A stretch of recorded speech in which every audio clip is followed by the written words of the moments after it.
Malaysia প্রবাসী ভাইগণ, আশা করি আপনারা প্রত্যেকে ভালো আছেন। মালয়েশিয়া কলিং সুবিধা চালু হলে সবাই কিন্তু পাবে না। স্বরাষ্ট্রমন্ত্রী আজ যে ঘোষণা দিলেন, চলুন খবরে বিস্তারিত জেনে নেওয়া যাক। প্রায় 2 বছর বন্ধ থাকার পর অবশেষে বিদেশি শ্রমিকদের জন্য কলিং ভিসা উন্মুক্ত করেছে মালয়েশিয়া সরকার। মঙ্গলবার 20 আগস্ট দেশটির স্বরাষ্ট্র মন্ত্রণালয় ও মানব সম্পদ মন্ত্রণালয়ের যৌথ কমিটির বৈঠকে এই সিদ্ধান্ত নেওয়া হয়। এতে করে বাংলাদেশের মতো শ্রমনির্ভর দেশগুলো আবারও নতুনভাবে মালয়েশিয়াতে কর্মী পাঠানোর সুযোগ পাচ্ছে। সরকার এবার দালালকে কোনো প্রশ্রয় দেবে না। সরকার এবার স্পষ্টভাবে জানিয়ে দিয়েছে, সঠিক কোম্পানি ও অফিসিয়াল এজেন্সি ছাড়া কোনো দালাল বা অনুমোদিত এজেন্টের মাধ্যমে কলিং ভিসা পাওয়া সম্ভব নয়। দালালদের মাধ্যমে ভিসা জালিয়াতি, কর্মীদের হয়রানি ও অবৈধভাবে শ্রমিক প্রেরণের ঘটনা ঘটায় সরকার এবার কঠোর নিয়ন্ত্রণ আরোপ করেছে। শ্রমিকদেরকে সতর্ক থাকতে বলা হয়েছে, যেন তারা ভুয়া দালাল বা অপ্রমাণিত কোম্পানির ফাঁদে না পড়েন। এখন নতুন করে কোন কোন খাতে শ্রমিক নিয়োগ হবে সেটা নিয়ে অনেকের মনে প্রশ্ন রয়েছে। মোট যে 4টি খাতে বিদেশি কর্মী নিয়োগের অনুমোদন দিয়েছে মালয়েশিয়া সরকার, এর মধ্যে কৃষি, বাগান, খনি ছাড়াও সার্ভিস সেক্টরের বিভিন্ন উপখাত রয়েছে। বিশেষভাবে অনুমোদিত খাতগুলো হচ্ছে কৃষি, বাগান, খনি, হোলসেল ও রিটেল ব্যবসা, land warehouse, security guard, metal ও স্ক্র্যাপ ম্যাটেরিয়ালস, রেস্তোরাঁ, লন্ড্রি, কার্গো, বিল্ডিং কলিং ইত্যাদি। নির্মাণ খাতে এখন কড়াকড়ি আরোপ করবে মালয়েশিয়া সরকার।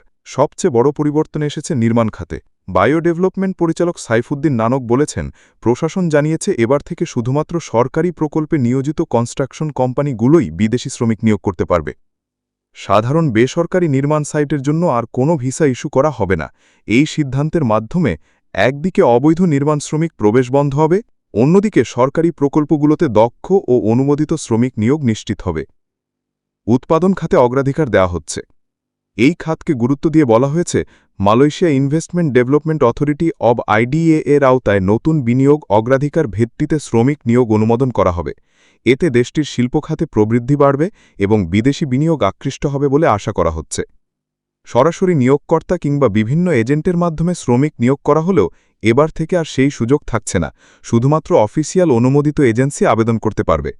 সব আবেদন ফরেন ওয়ার্কার্স টেকনিক্যাল কমিটি যাচাই বাছাই করবে। যাচাই শেষে চূড়ান্ত অনুমোদন দেবে যৌথ কমিটি। মালয়েশিয়া কলিং ভিসা দীর্ঘদিন বন্ধ থাকার কারণে বাংলাদেশের হাজার হাজার শ্রমিক দেশটিতে কাজের সুযোগ থেকে বঞ্চিত হয়েছিল। অনেকে অবৈধভাবে প্রবেশ করে বিপাকে পড়েছিল। এবারের সিদ্ধান্ত তাদের জন্য নতুন সুযোগ হলেও অনেক রকম কঠিন শর্ত দেওয়া হয়েছে। অভিযোগগুলোর মধ্যে রয়েছে 13টি খাত উন্মুক্ত হচ্ছে। এখানে বিশেষ করে সার্ভিস ও কৃষিখাত চালু হচ্ছে। তবে চ্যালেঞ্জ রয়েছে, যেমন কনস্ট্রাকশন সেক্টরে ভিসা সীমিত করা হয়েছে। তবে এবার অনেকটা ঝুঁকি কমবে, যেমন দালাল ও অননুমোদিত এজেন্টের দৌরাত্ম্য কমবে। ফলে ভিসা জালিয়াতি ও শ্রমিক হয়রানিও কমে যাবে। তবে অর্থনৈতিক দিক থেকে এটা অনেক গুরুত্বপূর্ণ একটা বিষয়। যেমন মালয়েশিয়া নিজ দেশের শিল্প ও সরকারি অবকাঠামো খাতকে অগ্রাধিকার দিয়ে তাদের অর্থনীতিকে শক্তিশালী করতে চাচ্ছে। আর এই জন্য বাংলাদেশি শ্রমিক তাদের সবথেকে বেশি পছন্দ। এখন দেখার বিষয়, বাংলাদেশ কি আদৌ এই সুযোগটি লুফে নিতে পারবে? খবরটি আমাদের মালয়েশিয়া প্রবাসী সকল ভাইদের সাথে এখনই শেয়ার করে সবাইকে এই গুরুত্বপূর্ণ খবরটি জানার সুযোগ করে দিন। আর আপনি যদি আমাদের এই চ্যানেলটি অবশ্যই আমাদের চ্যানেলটিকে সাবস্ক্রাইব করুন। মালয়েশিয়ার সকল গুরুত্বপূর্ণ খবরাখবর সবার আগে পাওয়ার জন্য ধন্যবাদ সবাইকে।